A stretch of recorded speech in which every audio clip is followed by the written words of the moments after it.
Hola, ¿qué tal? Estamos llegando a la segunda sesión del Diplomado en Dirección de Campañas en el módulo de Estrategia y Planeación de la Campaña. Hoy vamos a platicar y vamos a exponer unos temas relacionados a la estrategia de campaña.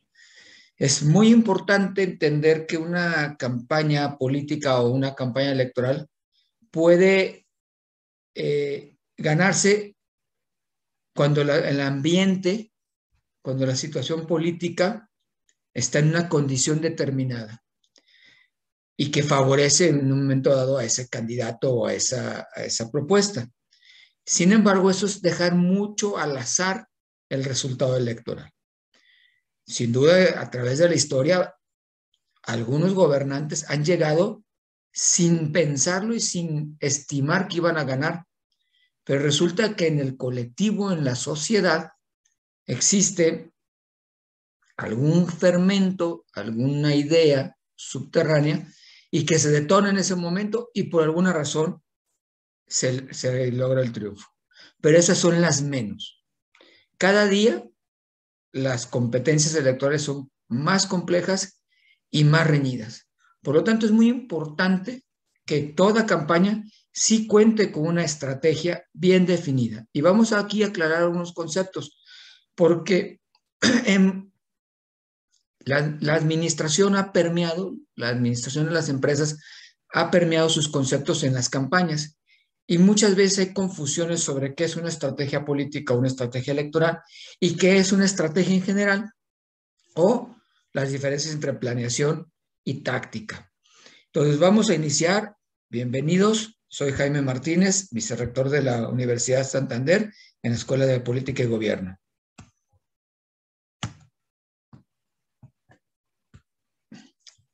Bien, antiguamente, antes de que se consolidaran los sistemas democráticos, en general el poder, porque vamos a hablar alrededor del poder, porque las estrategias de las campañas son para obtener poder, ¿sí? Eran muy sencillas. La ley del más fuerte. O sea, estamos hablando hace cientos de años, en donde los imperios o los gobiernos simplemente invadían, mataban, deponían, hacían golpes militares y se hacían del poder. Entonces prevalecía lo que se llamaba como la ley del más fuerte. La realidad es de que en la vida, antes de la democracia plena, pues simplemente aquel liderazgo que tenía mayor fortaleza y seguidores, pues es el que accedía al poder. Entonces, muchas de esas veces, pues fue muy sencillo. La solución era eliminar al oponente.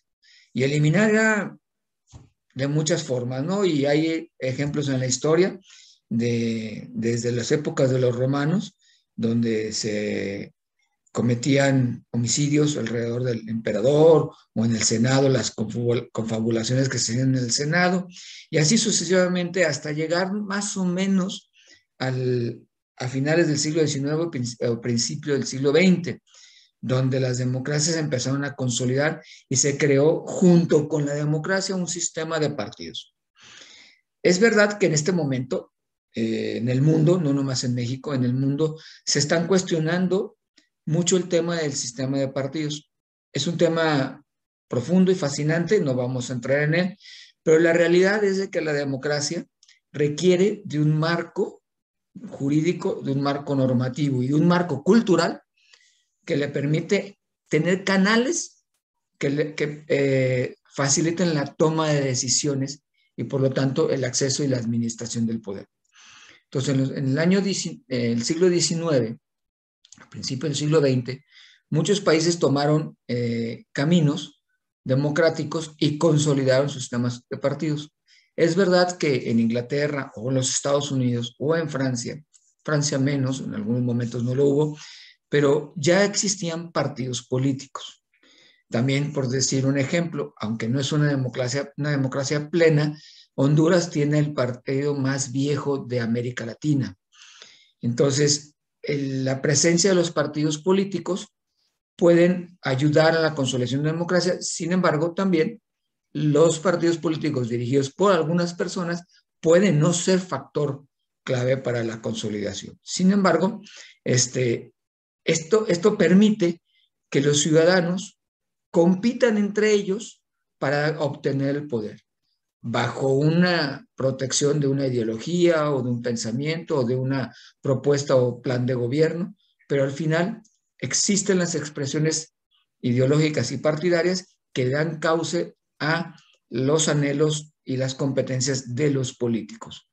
Entonces, por lo tanto, la lucha entre los políticos será entre adversarios y poco se borra o se va borrando poco a poco el concepto de enemigo permanente, y entonces el adversario pues lucha por el poder junto con nosotros y alguien saldrá victorioso.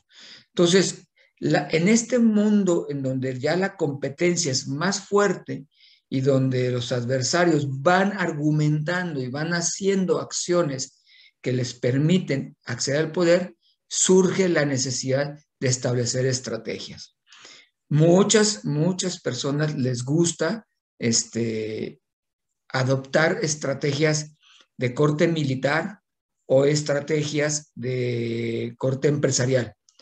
Sí tienen elementos útiles para la definición de una estrategia, pero la estrategia política también tiene otros elementos diferentes. Entonces, aplicar 100% libros o escritos que vienen de la milicia pueden no ser tan efectivos. De igual manera, cuando estamos hablando de las empresas. ¿Por qué? Porque la estrategia militar lo que pretende es dominar, lo que pretende es eliminar, controlar al adversario, ¿sí? Por lo tanto, se considera, bueno, dentro de esos elementos, algunas acciones como invasión, incluso en per se está la muerte como tal. En el lado de las empresas, lo que se ve es el mercado. Y el mercado es conquistar a consumidores para que dependan o tengan siempre la motivación de consumirles. Esto puede parecerse un poquito más al consumir un voto, pero tiene realidades diferentes. La estrategia política sí pretende cambiar el entorno, mientras que la estrategia empresarial lo que pretende es asumir el control de un mercado y beneficiarse financieramente, que eso es la parte central, financieramente de una realidad, que es el consumo de X producto, ¿no? Y por lo tanto es una estrategia que va muy orientada al rendimiento, ya sea de los accionistas o ya sea de los trabajadores, pero de un grupo particular. Y en política se supone que la procuración del bien común es un elemento central que busca que todos los ciudadanos obtengan una mejor calidad de vida. Por lo tanto, no podríamos tener una estrategia eminentemente empresarial ni eminentemente militar.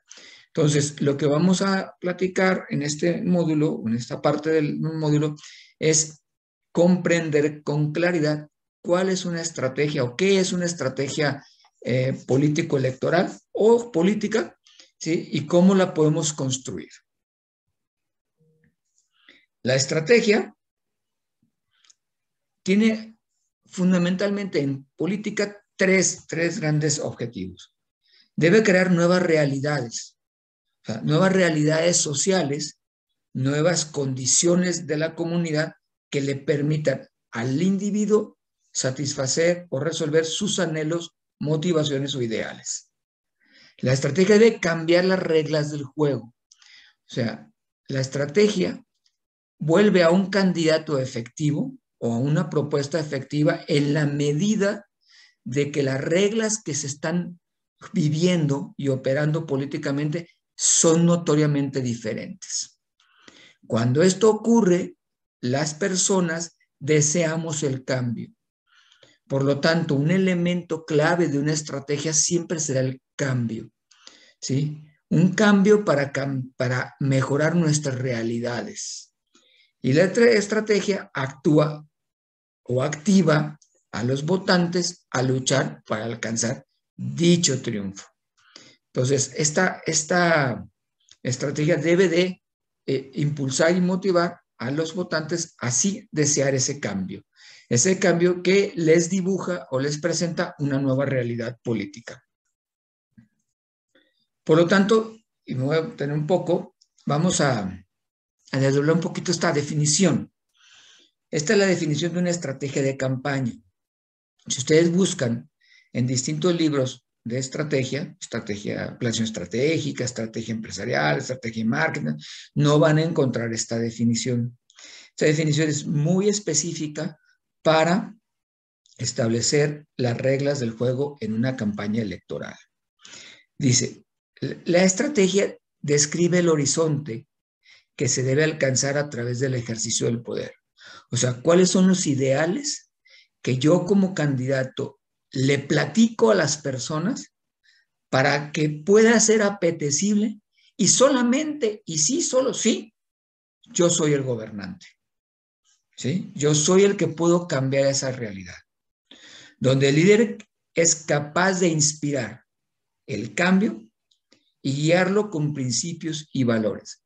Entonces, es muy importante como generar estos valores en este ideal que queremos proyectar y que el candidato los posee y que tiene esa capacidad, pero a la vez que los ciudadanos puedan compartir dichos ideales y esperanza para lograr un triunfo, un futuro mejor, con mayor calidad de vida a través de modificar el entorno político.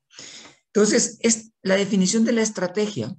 Una estrategia tiene que tener estos elementos donde hace socios o cómplices al candidato y el partido con la sociedad misma, donde la sociedad percibe o se imagina un futuro mejor como el que se está imaginando el líder y que a la vez le otorga crédito y capacidad a ese líder para obtener dicho cambio.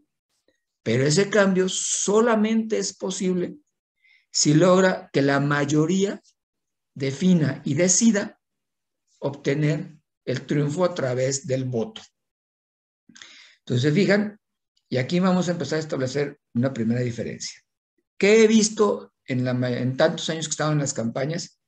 Que la mayoría de las coordinaciones generales de campaña establecen como elementos estratégicos algunos elementos tácticos y me dicen, yo ya tengo mi estrategia va a ser tocar todas las puertas. Perdón, esa no es la estrategia. Esa es una táctica. Tú puedes tocar las puertas o puedes mandar toda tu campaña por internet o por Facebook. Pero eso define cómo vas a abordar el problema. Pero no es la estrategia en sí. Porque la pregunta es, ok, vas a tocar las puertas. ¿Y qué le vas a decir al elector? Cuando dice, ¿qué le voy a decir al elector? Es que le estoy preguntando, ¿cuál es tu estrategia? Tu estrategia es la que presenta este horizonte y que lo comparte y con los ciudadanos y hace que los ciudadanos deseen ese futuro. Por lo tanto, la estrategia no es tocar las puertas, no es hacer cruceros, no es tener 100% representantes de casilla, no es tener X cantidad de dinero en la campaña. Esas son cosas, situaciones tácticas que se tienen que cumplir, pero esa no es la estrategia. La estrategia es este planteamiento. Y vamos a abordar mucho y voy a estar haciendo énfasis durante mi plática de qué sí es estrategia y qué no es estrategia en términos prácticos, para que cuando ustedes puedan dirigir una campaña, tengan mucha claridad entre qué cosas sí son estratégicas y quiénes las deben de hacer, y qué cosas son tácticas y quiénes deben de hacerlas. Por lo tanto, en resumen, la estrategia es ese planteamiento de horizonte. Suelo decir que la estrategia es aquello que yo quiero que se siembre en el pensamiento del votante para que me elija. Esa es la estrategia, nada más. Por lo tanto, la estrategia es una historia que debemos contar, un proceso de comunicación y motivación. Esta estrategia juega en tres componentes, ¿sí? El campo de batalla. El campo de batalla no se refiere estrictamente al territorio, sino a las circunstancias políticas que está viviendo esa comunidad. Ya lo comentábamos en la clase pasada sobre las encuestas. Si no entendemos qué está pasando y cuáles son las circunstancias políticas que se viven, va a ser muy difícil establecer la cancha. Más adelante vamos a ver la teoría de canchas, pero el campo de batalla está dado en los elementos que pueden condicionar o afirmar el cambio o no afirmar el cambio. Por lo tanto, el campo de batalla es el análisis que tenemos que hacer de los problemas, de los deseos, de las frustraciones que tienen los ciudadanos con respecto al sistema político y de gobierno que está imperando en ese momento. Si uno es estratega para un gobierno, tiene que pensar en la lógica de conservar el poder. Si uno es una estratega para cambiar el gobierno, tiene que pensar en estrategias de cambio, de voy a acceder al poder para cambiar la realidad. Después, el perfil del candidato. Y en el perfil del candidato no quiero referirme solamente, porque a mí me parece que eso es lo más trivial, al sexo, escolaridad y posiblemente experiencia del candidato. Porque cuando yo construyo la estrategia y platico con el candidato, lo que trato de entender es cuál es su perfil de conducta, de motivación y de inspiración que lo hace desear ser el candidato y ser el gobernante. ¿De qué me sirve? Y esto es muy importante porque yo he visto una gran cantidad de piezas comunicacionales en las campañas donde ponen el perfil del candidato y empiezan diciendo que es abogado, ingeniero, doctor, egresado de la Universidad fulana de tal. Y a mí, ciudadano, ¿qué me dice o de qué me sirve que él sea abogado? Y luego dice, durante los últimos 20 años ha sido director de esto o presidente de esto y todos los cargos. La pregunta es, ¿y qué hiciste en esos cargos por las personas? ¿Qué hiciste para compartir tu visión y tu sueño? Porque uno, independientemente del cargo que tenga, va dejando su sello personal y va dejando su legado. Y no nomás en política, también en otras actividades. Entonces, lo que tenemos que entender es qué has hecho tú y por qué lo has hecho tú. Para entonces tener argumentos sólidos para empatar esa visión con la acción de este político o de este candidato. Entonces, el perfil se refiere a qué has hecho y por qué lo has hecho, no qué cargo has ocupado, dónde has estudiado. ¿Sí? Entonces, no es un perfil curricular, sino un perfil de estilo de vida de cada uno de los aspirantes, candidatos o políticos, ¿no? Y por último, y muy importante, es los detonantes emocionales. Siempre se ha dicho que el voto es un proceso emocional. Hay estudios que muestran que las personas eligen la preferencia electoral prácticamente frente a la boleta, algún porcentaje. Otros no saben por qué, pero deciden porque les gusta, porque les cayó bien, porque ese candidato les parece simpático, pero también otros, y son la mayoría, sienten una necesidad de protección, de seguridad y bienestar de futuro. Esas son emociones claras. Como padre de familia tenemos unas preocupaciones, como estudiantes tenemos unas preocupaciones, como persona de la tercera edad tenemos unas preocupaciones y esas preocupaciones nos hacen buscar el lugar y las personas que nos puedan ayudar a resolver mis preocupaciones. Entonces, esas preocupaciones se transforman en temores, miedos, angustias, frustraciones o incluso venganzas. Yo sostengo que el triunfo y el éxito del presidente fue porque trabajó los detonantes emocionales y le fue sembrando a las personas una serie de sentimientos que le llevaron a la conclusión de que no podíamos estar peor que con el sistema pasado. Trabajó con un mecanismo que en psicología está probado, donde, y aquí quiero que ustedes lo mediten, pero todos empezamos con una inconformidad, un ligero malestar, algo no me gusta. Ese no me gusta cuando veo que es recurrente, que me empieza a afectar con mayor grado, me empieza a frustrar. Y entonces busco soluciones. Al no encontrar las soluciones me empiezo a molestar, me empiezo a enojar y entonces ya tengo una actitud negativa, pero yo puedo estar enojado y estar sentado, estar enojado y no hacer nada. Pero de ahí pasa al último proceso, que es la venganza. ¿Quién me la va a pagar? Entonces, cuando las personas están molestas y quieren, y se les motiva a la acción, buscan en dónde descargar su coraje. Esto pasa en política como pasa en las relaciones interpersonales. Es algo muy natural en el ser humano que cuando no tenemos satisfechas nuestras necesidades o expectativas, empezamos a construir este mecanismo de frustración, de enfado y por consecuencia de conducta y venganza. O sea, alguien puede estar frustrado en su relación matrimonial y descarga su venganza en el trabajo o al revés, ¿sí? Entonces también eso ocurre en la parte política. Podemos hoy estar molestos con nuestro gobierno y le vamos a buscar la manera de cómo se la vamos a cobrar, ¿sí? O si somos un pueblo que todavía no ha alcanzado ese nivel de frustración, probablemente estemos enojados, pero todavía le demos otra oportunidad. Entonces tenemos que estar muy sensibles en el proceso de la campaña de ver exactamente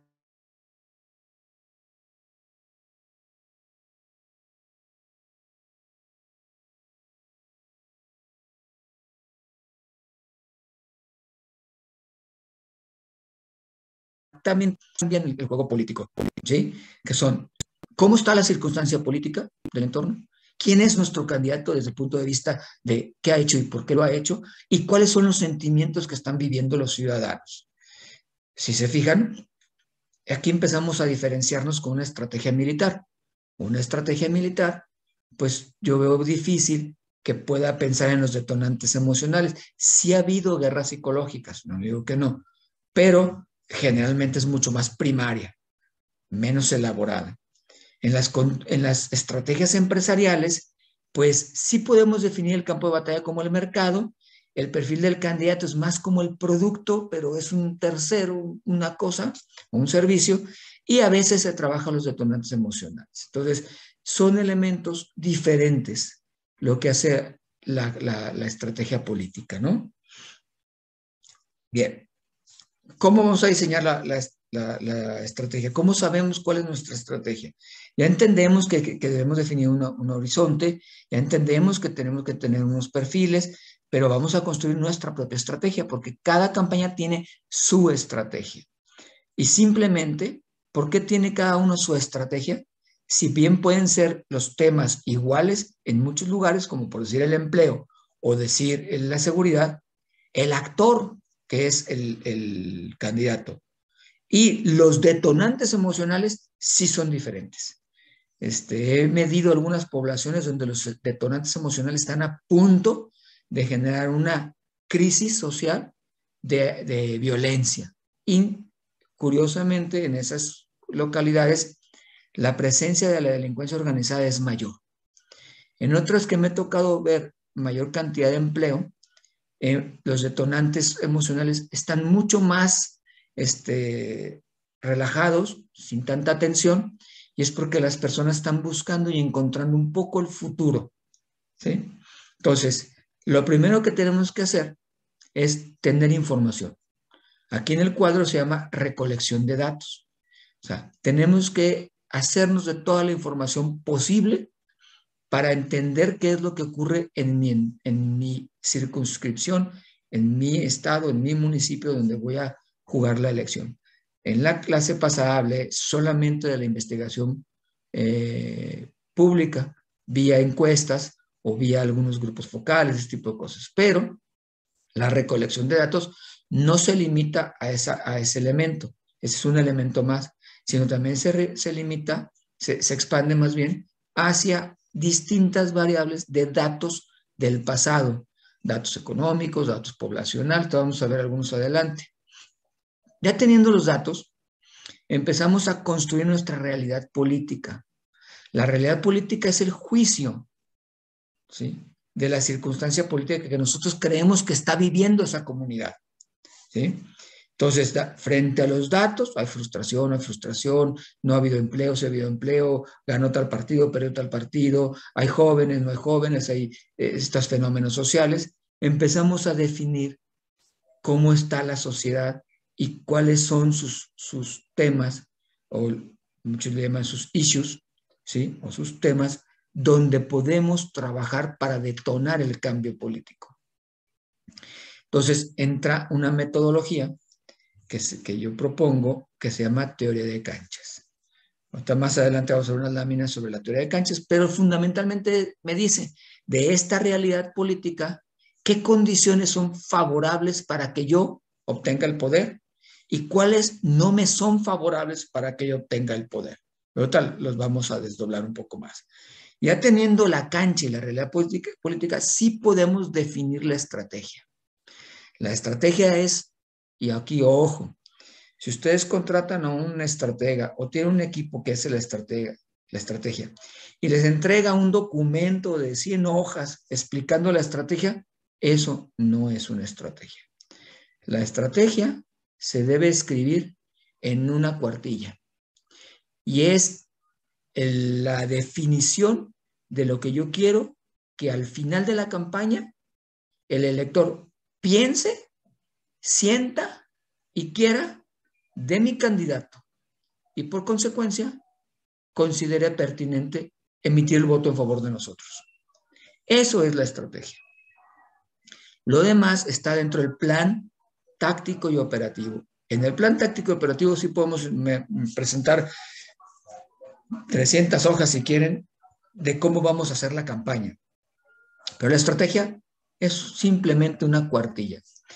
Se resume en una cuartilla porque tenemos un trabajo muy extenso, muy profundo, de largo pensamiento, que es la recolección del dato, la realidad política y la teoría de la cancha. Cuando tenemos bien armados esos tres elementos, es muy sencillo definir la estrategia. Pero la estrategia como tal debe alcanzar unos objetivos estratégicos, porque esta cuartillita es muy conceptual.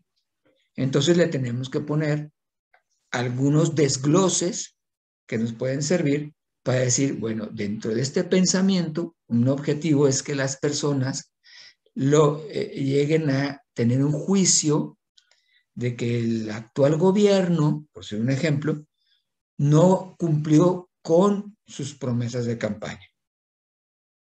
O un objetivo estratégico es que los opinadores, llámese prensa o llámense académicos, emitan juicios y recomendaciones similares a las de mi propuesta. Ese es un objetivo estratégico. Y más adelante, en esta plática, vamos a ver cómo obtenemos y cómo logramos que se cumplan esos objetivos.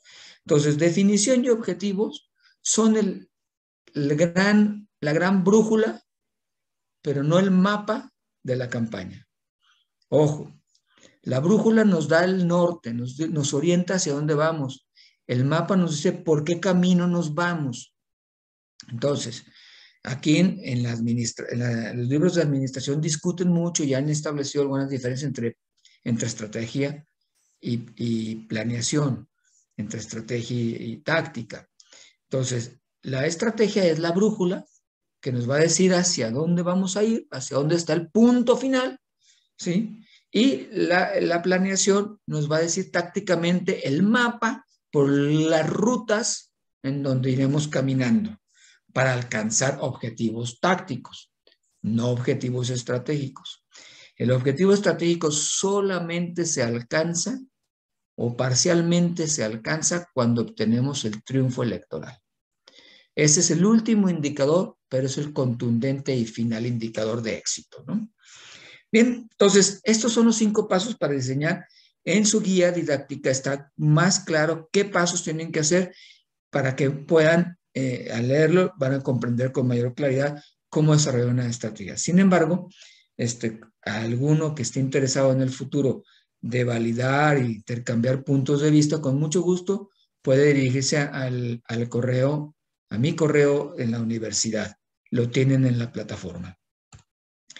Bien, ¿cuáles son las variables para recolectar información? Vamos a desglosar un poco más este gráfico de 5 puntos.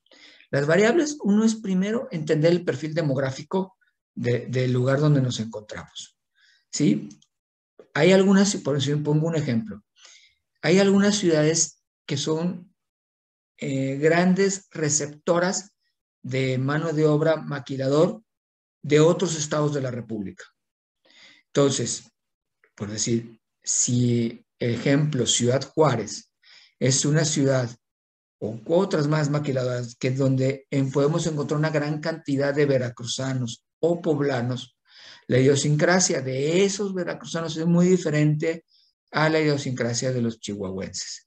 Tendremos que estar claros en cómo es este perfil demográfico para establecer dónde están sus expectativas y dónde están sus niveles de codificación y decodificación de la comunicación.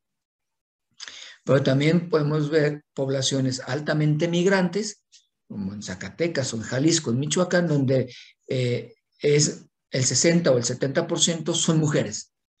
Por lo tanto, habría que ver también cómo está compuesta esa sociedad y cuáles son sus expectativas. Esto pongo ejemplos muy obvios, pero siempre es bueno tener claro de qué está compuesto el perfil demográfico, ya sea el ingreso, la educación, la edad, la religión, incluso la etnia. Todo eso puede jugar. Luego, comportamientos electorales. ¿Cómo ha venido desarrollándose el proceso electoral en sus resultados pasados? Los últimos 6, 10, 12 años, ¿sí? Donde podemos ver si un partido es hegemónico, están fluctuando, están intercambiando de partidos, dónde está la volatilidad de los votos, o dónde está la dureza o la repetitividad del voto. La calidad de vida, ¿cómo se vive aquí? Servicios, agua, drenaje, empleo, expectativas, educación, esparcimiento. ¿Cómo esta ciudad o este municipio vive? Si tiene suficiente calidad. ¿Cómo el gobierno ha gestionado los problemas? El desempeño del gobierno es cómo el gobierno gestiona los conflictos de la sociedad y sus expectativas. Problemáticas sociales, cómo está la violencia intrafamiliar, drogadicción, obesidad, porque la obesidad aparte es un problema de salud, es un problema social. Social porque implica hábitos y conductas, valores compartidos, cómo piensa esa sociedad y qué ve bien y qué ve mal. Esta parte que es muy importante que pocos hacen se llama agenda setting. La agenda setting es una metodología que surgió en los Estados Unidos en los años 40, pero fundamentalmente lo que hacía era entender cómo se estaba desarrollando la agenda política en función de la publicación e impulso de notas periodísticas. Hoy la agenda setting está compuesta por los medios de comunicación tradicionales, pero también por las redes sociales. Entonces tenemos que ver qué está hablando el medio de comunicación y qué está hablando las redes sociales sobre distintos temas para ver qué encontramos. Aquí hay la discusión y la realidad es de que la agenda impulsa la opinión política del ciudadano o la opinión política del ciudadano impulsa a la agenda setting. Hay elementos que nos muestran que a veces el periodista o el influencer empuja un determinado tema y la comunidad lo toma. Pero también hay evidencia científica de que alguna sociedad en un pensamiento colectivo no expresado empieza a actuar de alguna manera y eso impacta en las notas periodísticas o de comentarios de un influencer en las redes sociales. De tal manera que es un órgano vivo que se influye mutuamente. Entonces, no podemos entrar a una campaña si no entendemos plenamente cuáles son los temas que la sociedad y las instancias de comunicación, llámese redes sociales o medios de comunicación, están publicando, están hablando. Los actores políticos, ¿quiénes son?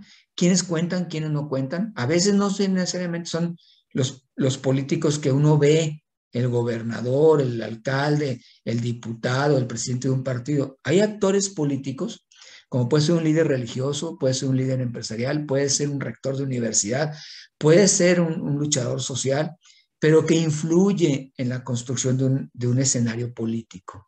Por lo tanto, tenemos que entender dónde están los actores políticos. Y los actores políticos no necesariamente son personas, también son instituciones u organizaciones.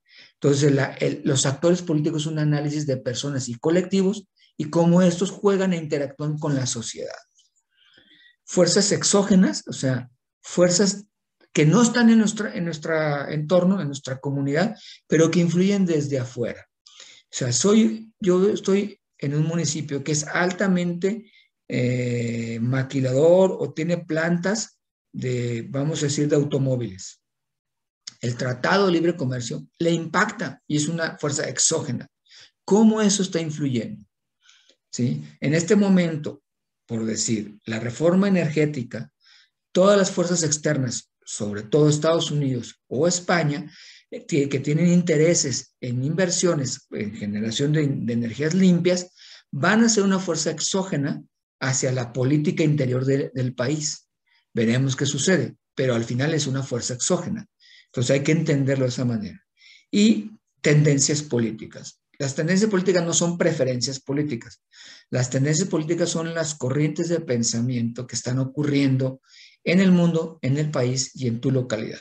Entonces hoy podemos ver, por decir un ejemplo, una tendencia política muy actual es el informe de abusos sexuales de la Iglesia Católica en Alemania y que ya está repercutiendo en declaraciones del Papa y en investigaciones en otros países como España.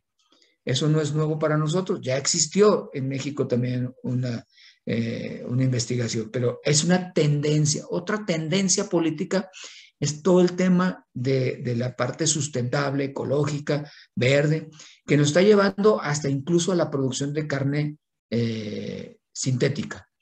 Entonces, esto va a tener una tendencia política y veremos cómo se manifiesta en términos políticos con los ganaderos y los agricultores, en donde hoy, por decir un ejemplo, y yo no tomo postura en esto, quiero explicar simplemente que consideran que el ganado es un factor y principal de contaminación y quieren reducir el ganado.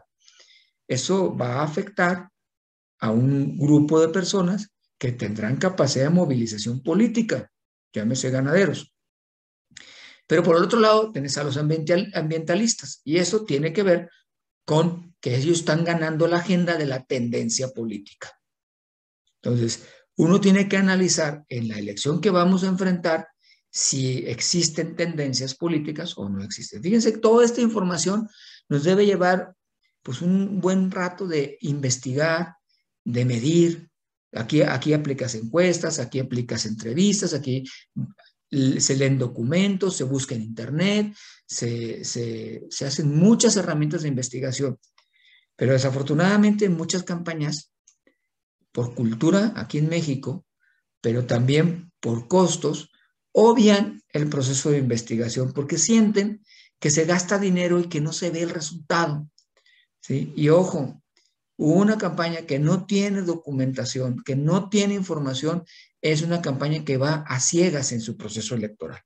Entonces, es muy importante destinar un tiempo previo al inicio de la campaña a esta construcción de la información. Luego, vamos a diagnosticar la realidad política. El diagnóstico va en 4 grandes áreas. El gobierno, porque es un factor importantísimo en la construcción de una realidad política, ¿sí? La problemática per se, porque los problemas de la sociedad no todos son provocados por el gobierno. Probablemente el gobierno no los atiende, pero vamos a pensar en una explosión demográfica y creció tanto la población que tenemos ahora un problema de servicios. ¿Lo generó el gobierno? No, no lo generó el gobierno, lo generó cada pareja que deseó tener hijos, pero es una problemática. O incluso el éxito de una gestión gubernamental puede generar nuevos problemas. siguiendo con esa idea, ¿qué pasa si un gobierno junto con el sector privado son muy exitosos y generan en esta ciudad un éxito profesional y de empleo que atrae muchas personas a la ciudad? Entonces ya tenemos una problemática de servicios o problemática de educación o problemática de salud.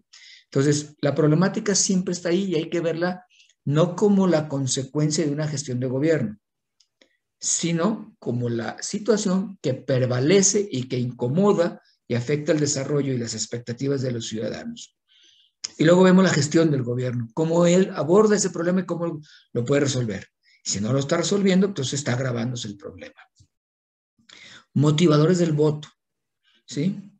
Entonces, en los motivadores ya hablábamos los sentimientos y los valores, juicios que tenemos nosotros que nos hacen decir, esta vez sí voy a votar por fulano, o esta vez no voy a votar por el que siempre he votado, o simplemente decir, esta vez no me importa, yo no voy a votar, porque todos son iguales. Todos esos son expresiones emocionales. Entonces tenemos que entender perfectamente dónde está el sentido emocional. Y último, le decíamos actores políticos, biografía, el agrado, el desempeño de ellos, para poder ver. Entonces, todos estos elementos son los que tenemos que responder con el análisis que hicimos, cómo construimos la realidad política. ¿Sí? Ya tenemos la realidad política, ya sabemos cuáles son nuestros principales problemas, cómo siente la gente los problemas, qué es lo que espera, quiénes son los actores. Entonces, estamos listos para, ¿y quién es nuestro candidato? Estamos listos para empezar a redactar nuestra estrategia.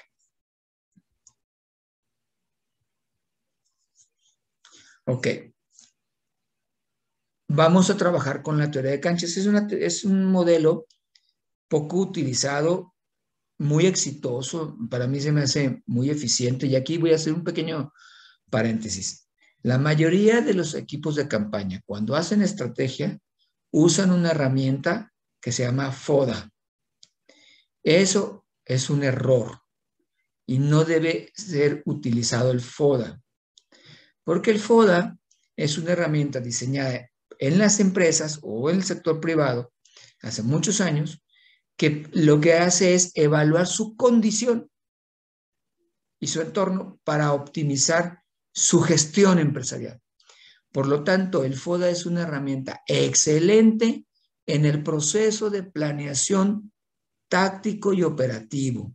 En el siguiente tema del módulo vamos a hablar del FODA. No soy enemigo del FODA, pero creo que el FODA lo tenemos que poner en su verdadera dimensión y en su lugar, en donde sí nos va a servir. Cuando estamos hablando de estrategia y estamos hablando de este pensamiento que le vamos a sembrar a nuestros electores, tenemos que presentar un escenario político en la comunidad. Y eso es generar una cancha, una forma donde los ciudadanos nos observen y nos observen como lo mejor, los triunfadores. Y presentar una cancha donde observen a nuestros oponentes como la causa principal de todos sus problemas, o sea, que es la cancha perdedora. Vamos a poner unos ejemplos. Entonces, ¿para qué nos sirve la cancha, la teoría de canchas? Bueno, nos ayuda a identificar los argumentos fuertes que nos hacen victoriosos. Ejemplo, si yo soy una persona que he tenido experiencia para generar empleo y mi oponente nunca ha generado un solo empleo y el tema es generación de empleo, yo tengo que mostrar que yo lo he hecho en mi vida y que además lo sé hacer. En contraposición, mi oponente siempre ha trabajado en algún lugar donde él no ha tenido la responsabilidad de generar un solo empleo. Por lo tanto, ¿quién será más capaz de resolver el problema de la generación de empleo? Entonces te pones en la cancha ganadora. Pues yo. Si él, pero él también seguramente tiene unas canchas victoriosas. Ojo. Entonces es un doble juego. Tenemos que hacer que nuestra cancha victoriosa prevalezca en la opinión pública y que prevalezca en la opinión pública la cancha perdedora de nuestro oponente, evitando que nosotros caigamos en nuestra cancha perdedora y él en su cancha triunfadora. A la vez que se determina cuál es el argumento que debilita a nuestros oponentes. ¿Sí? Ese es fundamentalmente el propósito de este análisis. Se define como elementos cualitativos de los dos candidatos que los ubica como ganadores o perdedores. Estos elementos cualitativos son los argumentos y razones por las cuales yo sí puedo ganar y el otro no. O yo debo ganar y el otro no debe ganar. Si logramos etiquetarle la cancha negativa a nuestro oponente, el elector lo va a abandonar. Ese es el juego de la estrategia. Hacer que nuestro candidato y nuestra oferta sea suficientemente atractiva porque tiene una cancha ganadora también para el elector que se suma a ese proceso. Mientras que la perdedora sí será abandonada. ¿Sí? Estos argumentos se obtienen de los estudios de opinión pública y de la biografía de los candidatos o actores políticos. Por eso enfatiza mucho la investigación. Pero aquí se fijan, dice la opinión pública y el perfil. ¿Por qué? Porque de esos dos fundamentalmente, más allá de información biográfica, o digo, perdón, demográfica o documental, es que la encuesta sí es una foto muy reciente de lo que las personas están pensando, de lo que están sintiendo. Y el candidato es una realidad. La manera en que él ha vivido y ha resuelto o ha enfrentado sus circunstancias son elementos que pueden ser motivadores e idealizadores para el voto. Por eso hace rato dije, el biográfico del candidato es qué ha hecho y por qué lo ha hecho, no dónde ha trabajado y qué ha estudiado, sino estos valores que tiene el individuo como tal y que pueden ser atractivos, incluso aspiracionales para los electores. Yo quiero ser como él. Yo creo que él sí me va a ayudar. Yo creo que él va a resolver los problemas. ¿Por qué? Porque él es de esta manera. Es un poquito como cuando un equipo de fútbol contrata a un futbolista. No lo contrata por los goles, lo contrata por sus competencias. Piensa, este jugador viene a resolverme un problema. Él es la solución de mi equipo. ¿Me expliqué? Entonces, estos son los elementos claros de una teoría de canchas. ¿Cómo es esto? Uno tiene 4 canchas.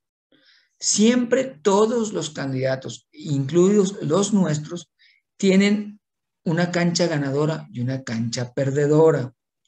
Hay temas, argumentos, circunstancias en donde nuestro candidato no es el atractivo y los tenemos que evitar. Vamos a suponer que el tema es el empleo, ¿sí? Y nuestro candidato nunca ha generado un empleo.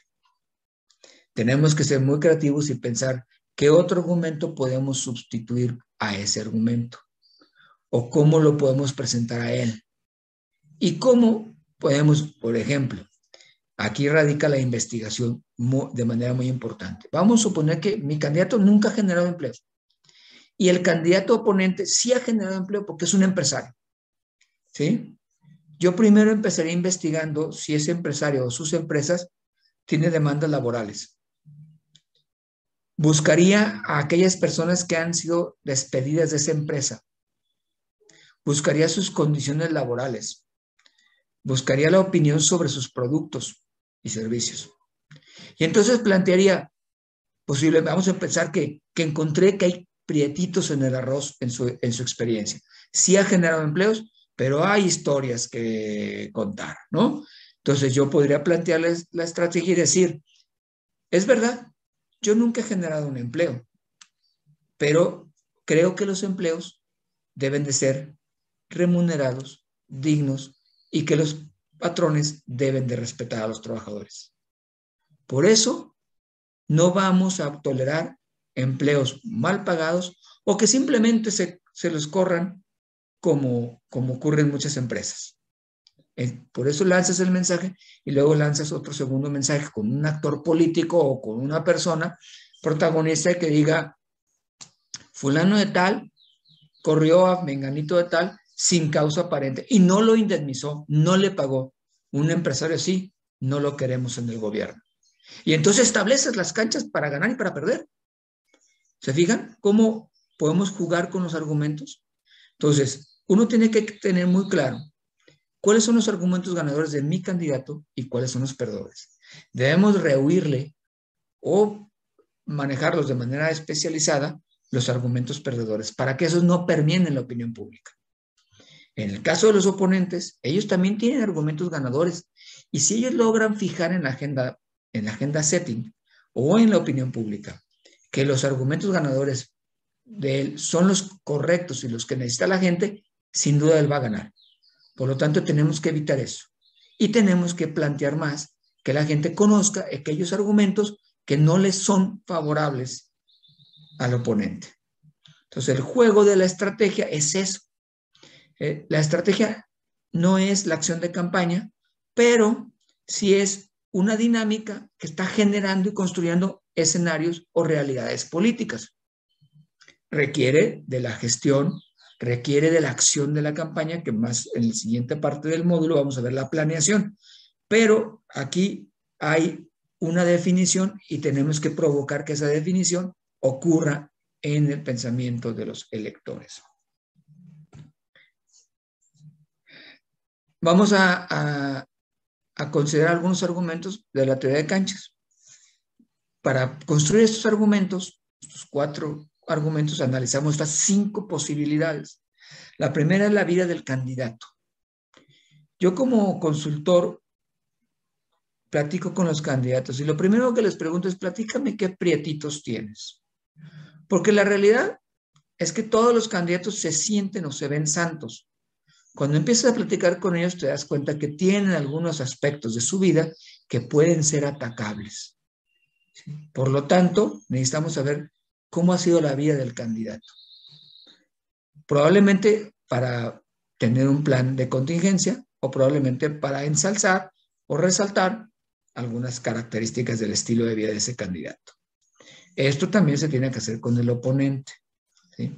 Pero yo les voy a pedir y les voy a invitar a que no se queden nada más en este elemento, porque muchas campañas han caído muy bajo y hablan de un nivel tan pequeño de debate político en donde los ataques personales son los que prevalecen. Yo no estoy hablando de guerra sucia, ni estoy hablando de ataques, simplemente por atacar. No. Estoy hablando que son elementos de información donde vamos a resaltar nuestras cualidades y en su momento podemos explicar por qué no conviene alguna cualidad o alguna conducta de un oponente. Pero este elemento solo es una política barata. Por lo tanto, no estoy recomendando que se utilice el ataque como solo una herramienta, pero sí es importante tener la información. Por eso dice las competencias laborales del candidato. Fíjense cómo el estilo de vida es algo también personal y alguien se cometió un error en la juventud o en algunas circunstancias, pero luego pudo haber cambiado. Entonces, este tipo de estilo de vida puede ser matizado en distintos elementos del candidato, ¿sí? Que es las competencias laborales. ¿Qué tan capaz, o sea, qué tan capaz es para resolver X problemas? Y hay que mostrar sus competencias, sus habilidades, sus conocimientos. Las propuestas de la campaña, o sea, cuáles son sus ideales y qué propone para resolverlos. Yo pienso que el ciudadano le gusta, si se fijan un poco, todos nosotros, incluso en la construcción de las historias, está probado que las novelas son muy exitosas. Y las novelas van trabajando un argumento donde casi siempre, hay algunas que no, pero el bueno gana o el bien triunfa. Entonces va sufriendo y le van atacando y lo va superando y al final llega al punto con sus habilidades y sus acciones que logra que su propuesta o su posición sea la ganadora y por fin ganó el amor de su vida, simplemente como ejemplo. Eso quiere decir que el ciudadano se fija en esos elementos. Sí le gusta al principio escuchar alguna cuestión morbosa de algún candidato, pero al poco tiempo pierde su vigencia. ¿Por qué? Porque sí, está bien. En el inconsciente del ciudadano dice, bueno, está bien, ha hecho eso, pero yo lo que necesito es que me ayuden a resolver este problema. ¿Quién me va a ayudar? Incluso yo he escuchado a ciudadanos que decían de un partido, para no entrar ahorita en detalles, que gobernó por muchos años, y luego llegó otro partido, y que ahorita ya no gobierna, y decían, bueno, aquellos robaban, pero dejaban robar. Pero estos roban y no dejan robar. Entonces, fíjense cómo la laxitud de la conducta moral se presenta en ese juicio. ¿Y qué es? Es que yo al final estoy resolviendo mi problema. Si yo necesito resolver la verificación de mi vehículo y hay una manera más sencilla de hacer colas y es pagar una mordida, empiezo a justificarme y a explicar por qué lo hice. No estoy hablando que sea correcto o que sea moralmente correcto. Lo que quiero decir es que yo como persona quiero resolverlo. ¿Por qué? Pues tengo que ir al trabajo. Por X razón, veo más fácil dar una mordida y que me den mi calcomanía y ya, en vez de cumplir con la ley. Entonces, fíjense cómo empiezan a ser relativos e incluso hasta los modelos de conducta. Entonces, pensar en términos absolutos de un modelo de conducta y señalarlo no es garantía de éxito electoral, porque uno puede señalar lo mal que se ha portado a alguien y sin embargo puede ganar una elección. ¿Por qué?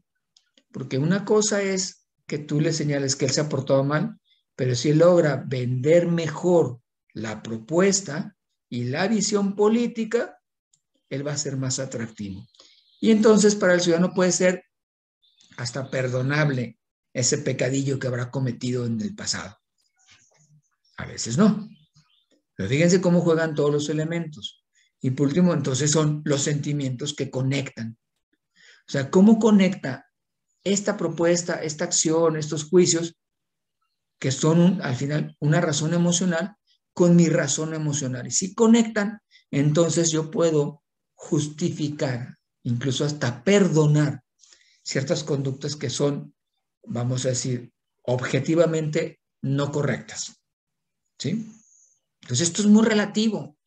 Entonces tenemos que tener muy claro todos los elementos para nosotros presentar un candidato y una visión y una propuesta y un entorno político favorable. Por eso en la cancha esto tenemos que analizarlo. No simplemente, es decir, como yo soy honesto, porque yo nunca he robado, yo voy a ganar, no es suficiente. Lo que es necesario es cómo planteo una visión política que genere emoción, conexión, en donde el ciudadano resuelva sus problemas. Y eso es una cancha ganadora. Ok. Para entender por qué hemos estado hablando de estrategias, bueno, pero la estrategia, luego tenemos que traducirlo a acciones muy concretas, que es el plan. Vamos a profundizar un poco más en esta lámina en el siguiente módulo, en el siguiente tema del módulo, pero sí les diría que las campañas políticas tienen procesos estratégicos y procesos tácticos. Los procesos estratégicos, ya lo hemos platicado, son el diagnóstico de la realidad política, cómo está el entorno, el diseño de la estrategia, la agenda política. La agenda no es qué voy a hacer hoy a las 8 de la mañana, sino cuáles son los temas que yo voy a impulsar para que la agenda setting las tome y se repliquen y la gente hable de lo que yo quiero que se hable. El cuarto de guerra, que aquí hay muchas distorsiones en el concepto del cuarto de guerra, y ahorita espero dejarlas claras. La historia, la narrativa o storytelling que vamos a contar, esto implica, y si fijan aquí dice storytelling y mensaje, es diferente. La historia nos habla del todo, todas las razones por las cuales ocurre, y el mensaje es una parte que va abonando a este storytelling. Entonces hay varios mensajes durante la historia. El entrenamiento del candidato, que es el media training, y las encuestas. Estos son procesos estratégicos. ¿Qué es táctico? Bueno, el plan de la campaña, el comité de campaña, ojo, el comité de campaña no lleva el cuarto de guerra. No hay cuarto de guerra en el comité de campaña. Ahorita lo aclaro. La creatividad publicitaria, la prensa como tal, el marco jurídico electoral, la comunicación, la estructura territorial o promoción del voto, todos los que tocan las puertas en la calle, los cruceros, el ejército electoral, toda la defensa jurídica, el día de la elección y la obtención de recursos. Si se fijan, algunas veces Algunas campañas consideran estratégico el financiamiento, por decir un ejemplo. No, no es estratégico el financiamiento. ¿Es necesario? Sí. ¿Es imprescindible? Sí. ¿Necesitamos el dinero? Sí. Pero a veces con menos dinero se gana una campaña. ¿Por qué? Por una simple y sencilla razón. Puede estar mejor planteada la estrategia. Entonces, para mí hay un elemento táctico. Esta estrategia vale 10 pesos. Tácticamente tengo que conseguir 10 pesos. Cuando ponemos el éxito de la campaña y a la estrategia subordinadas al tesorero o al encargado de las finanzas de la campaña, eso no va a funcionar. Sino que tenemos que tener un elemento táctico para obtener los recursos que se necesiten para la campaña. ¿Sí? Observando el marco legal y jurídico que establezca la elección, ¿verdad? Ya acuérdense que hay topes y esas cosas, ¿no? Bien. Entonces, vamos a diseñar los objetivos estratégicos, ya entendiendo que no hay, que hay elementos tácticos y elementos estratégicos, no vamos a hacer objetivos tácticos, vamos a redactar objetivos que tienen que ver con la parte estratégica. Entonces, tenemos tres grandes elementos: la construcción de la preferencia, la acción de emitir el voto y la custodia del proceso. Estos son elementos que deben estar claros en la estrategia. En la construcción de la preferencia son tres grandes puntos los que tenemos que construir como objetivo.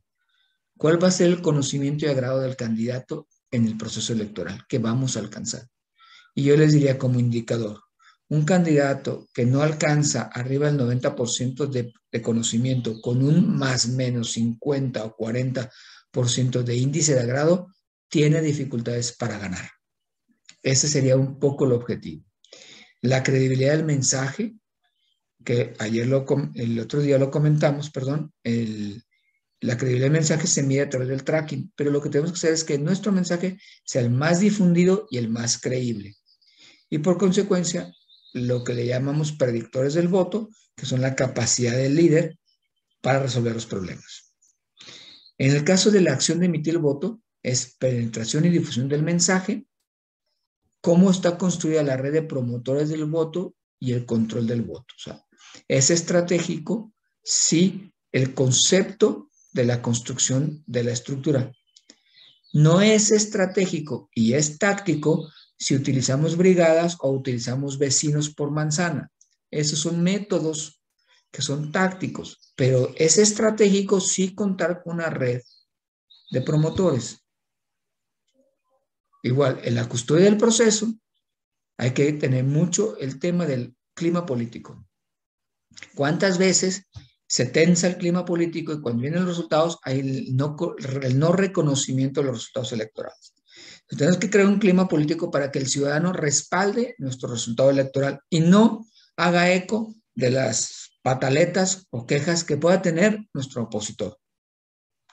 El nivel de conflictividad jurídica, ¿sí? Esta no es táctica, esta sí, el nivel de conflictividad jurídica es estratégica. Lo que es táctico es la forma en que vamos a presentar nuestros escritos o la defensa jurídica o el ataque jurídico. Pero la conflictividad tiene que ver con el clima de rispidez con el que se ha desarrollado la campaña. Esto se parece al clima político. Y calificación y cierre del proceso, que es cómo cerramos y nos califican al final de la elección. Cómo podemos tener claro dónde estuvo nuestros errores para la próxima, ¿no?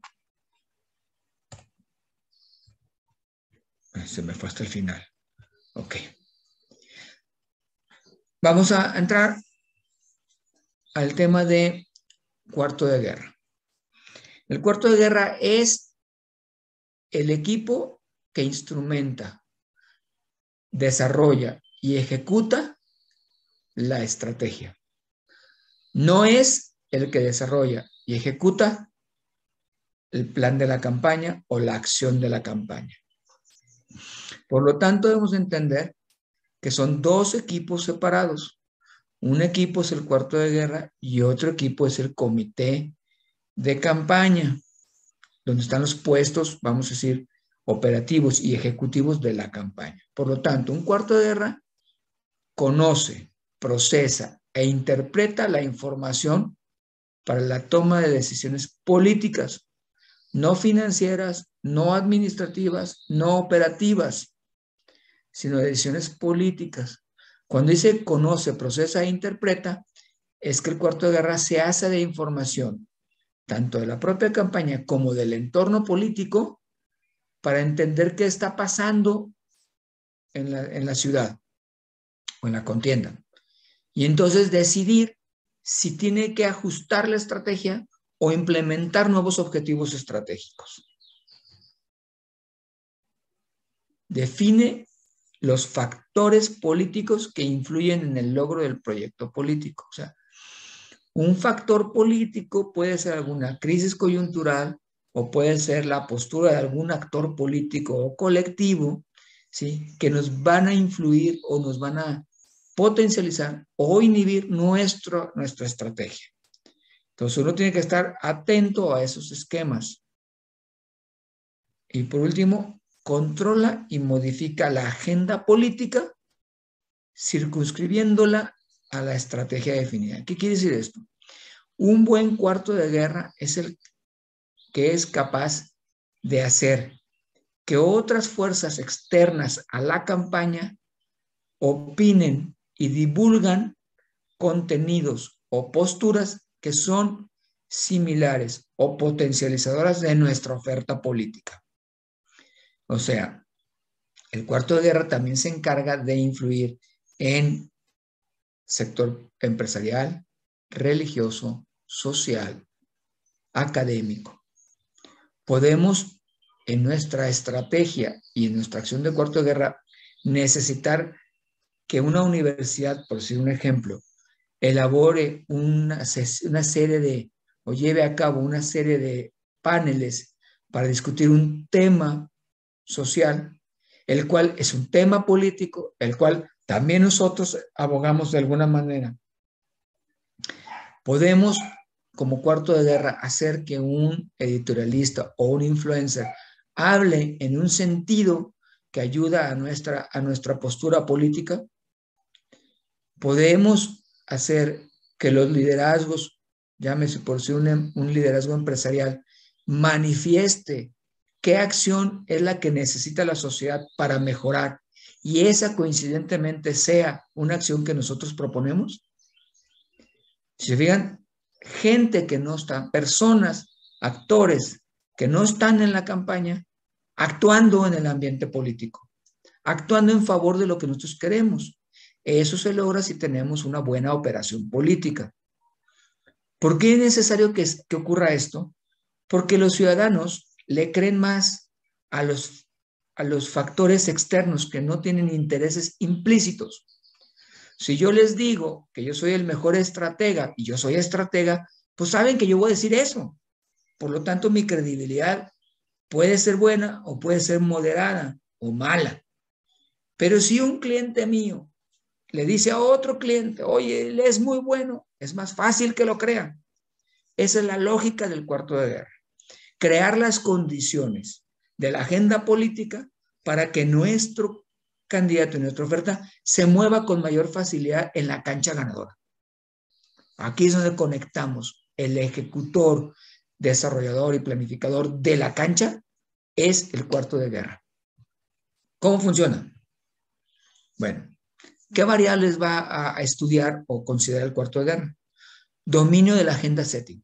O sea, un cuarto de guerra eficiente hace que los medios de comunicación o las redes sociales con los influencers hablen de lo que se quieran que se hable. Tengo un ejemplo muy claro y que muchos podrá gustarles o no gustarles, pero vean cómo se ha manejado el gobernador de Nuevo León con el tema de las redes sociales y está planteando, y hoy traen el debate con este famoso niño que adoptaron y que si es legal, que si, no, que si se vale, que no se vale, pero él está dominando la agenda.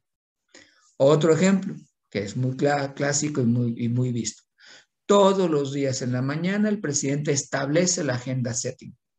O sea, él controla la agenda y dice de lo que se va a hablar.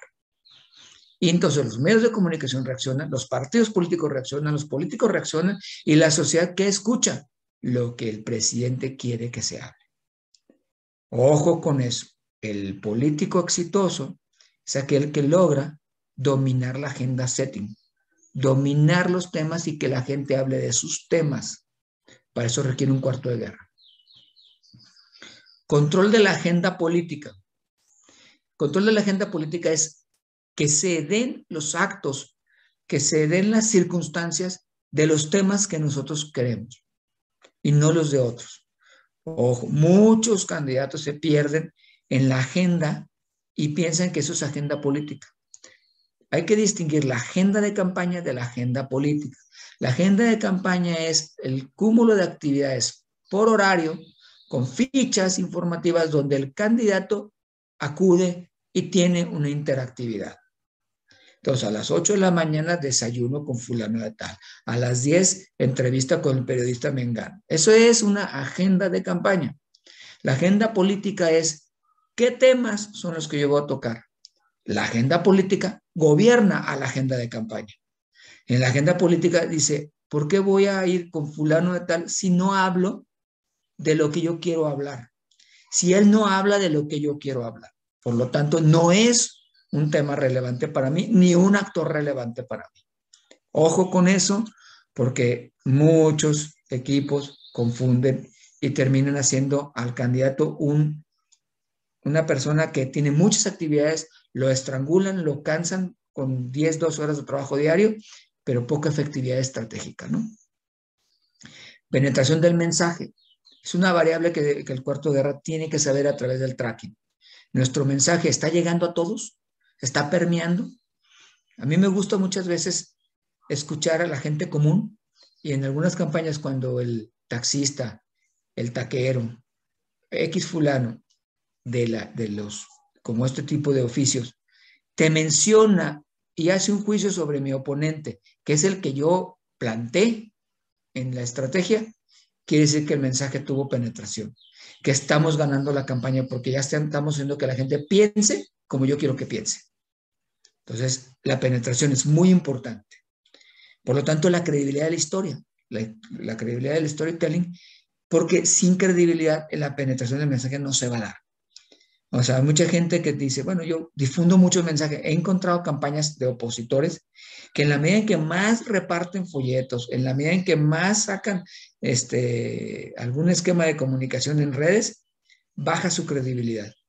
Porque la exposición de un mensaje mal planteado genera problemas de credibilidad. Entonces, que le sigan dando y que publiquen más, porque el problema es de credibilidad. Entonces, van ligados credibilidad y penetración. Conocimiento y el agrado del candidato y la preferencia electoral. Entonces, se ve en el avance electoral o en el avance de la campaña si nuestro candidato es más conocido, es más creído, es más aceptado, es más agradado.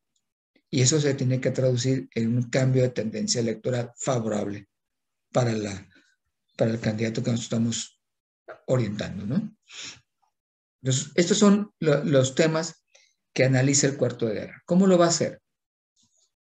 El modelo de trabajo del cuarto de guerra tiene 3 procesos. Hay unos insumos, hay 4 procesos y un producto.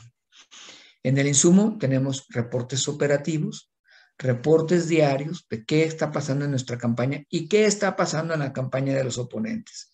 A dónde fue, qué mitin tuvo, qué reacciones tienen, lo que está opinando las personas, ese tipo de cosas. Actividad opositora, que está en el reporte.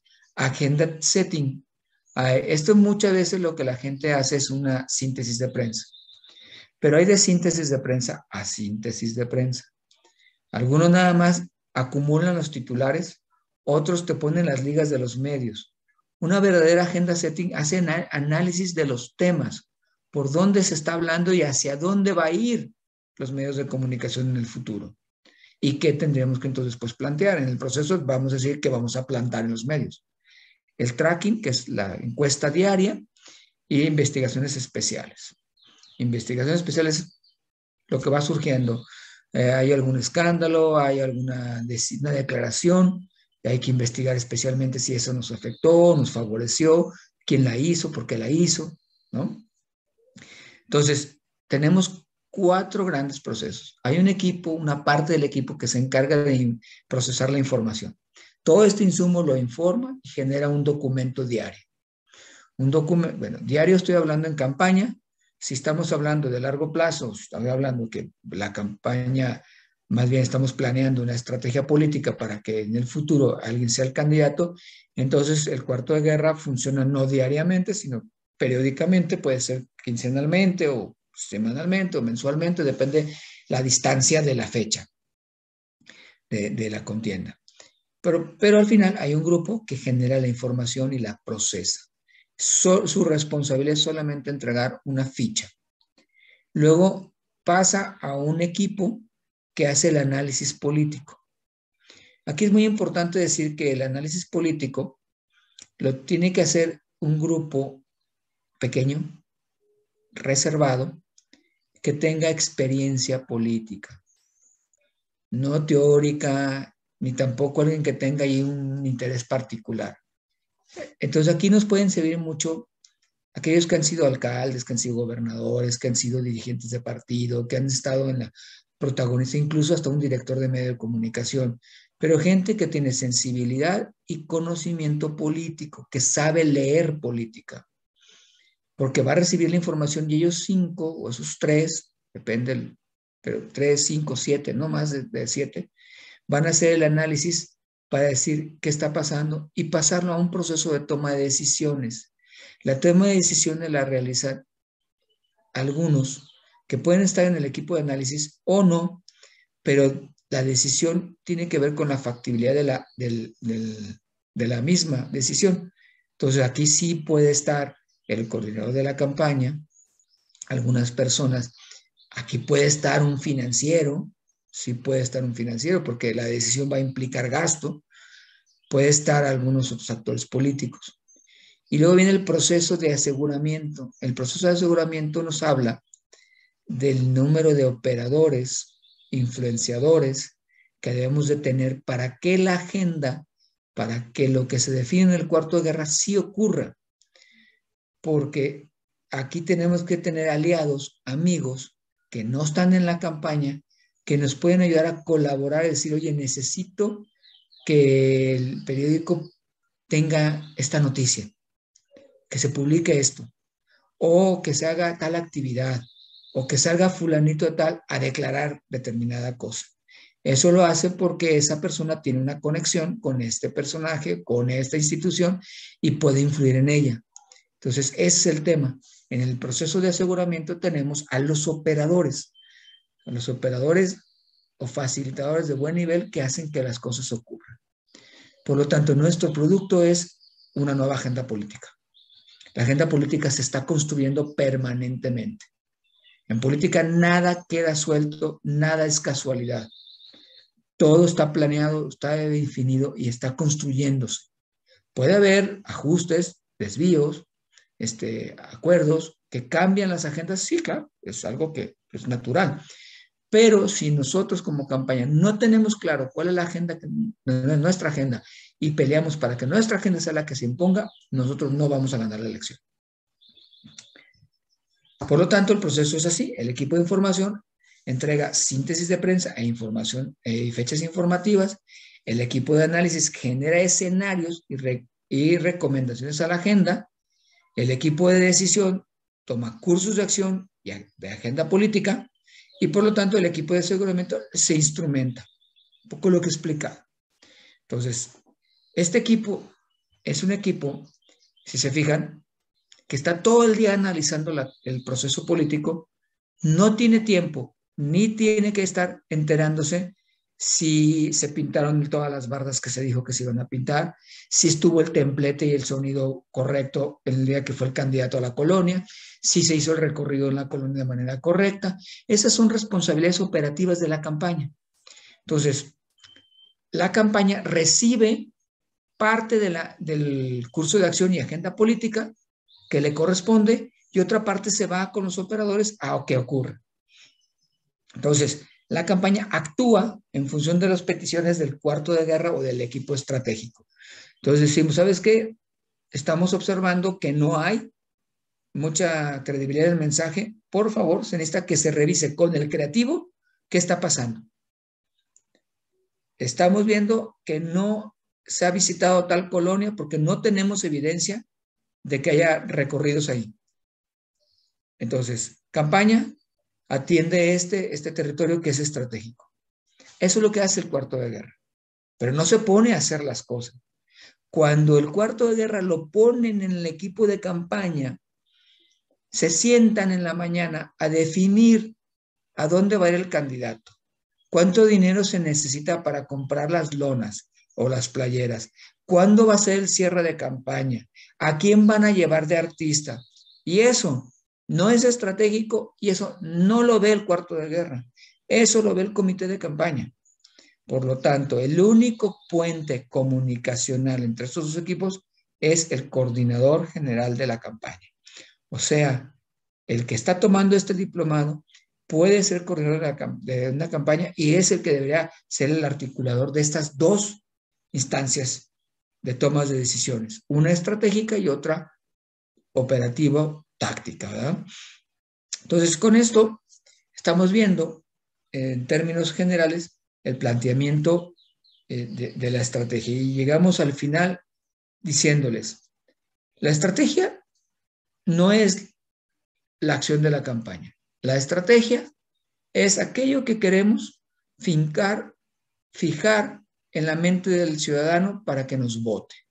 Eso quiere decir que tenemos que influir en el entorno político, en las condiciones de la agenda política a través de nuestro candidato y nuestros temas que le ofrecen al ciudadano un mejor horizonte.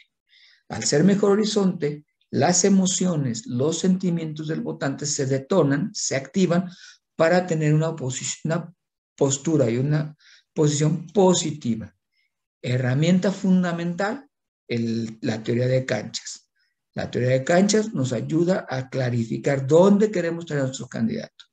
Y el cuarto de guerra es la instancia que va a operar para que la cancha ganadora siempre esté en la mente de los ciudadanos, haciendo acciones que incluyen a la campaña y el ecosistema político de la contienda. Por lo tanto, un cuarto de guerra no es un comité de campaña. Debemos de tener personas invitadas a los procesos de manera separadas y especializadas. En la próxima charla veremos la planeación y haremos énfasis en el comité de campaña. Por lo pronto, muchas gracias por asistir. Hasta la vista.